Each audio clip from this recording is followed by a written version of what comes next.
Halo kilo kijor ini por sni ubon kilo kijor yo ang nga ile chna video de me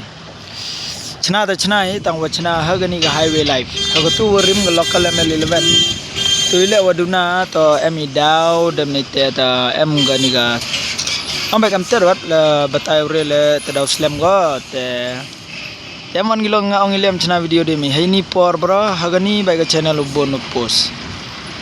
te ong nga katus ngi chamulok nga ni ong chenu wiarmi te emra wiar bro chachnong hi te ni wa em gini ki ki khan chachnong te ni wan yarap ayo kamu wan yarap se yala blok ko em ni te gani ki chini ong dang slam ile tawa ka thaw le ga wa tlor te kadang lai poris ngi nang jam khanda wa slap le dang bun Tisap tip de biga hame khalia ta kamni learning tangwa la baklau overtake na da sakut kam tai sa langai ba jipun he pen chen ulai le lan block are te ni we chno yo ong kiang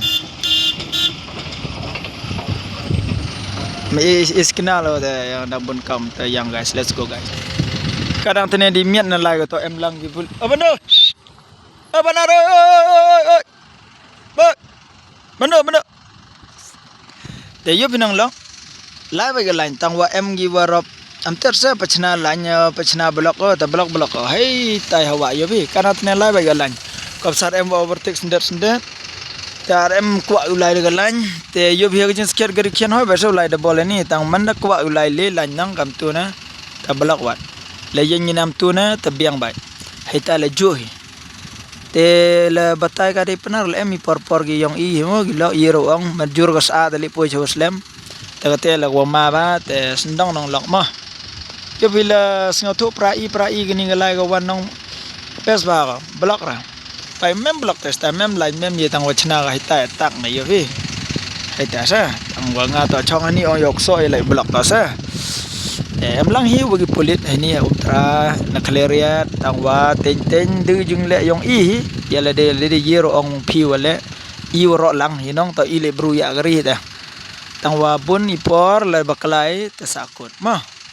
yo bru ong pi te kwa pasno to yala sa blok ura ni thau toi bha la lai de line te man plai ni lai bai jo le wa mi sakut wat ma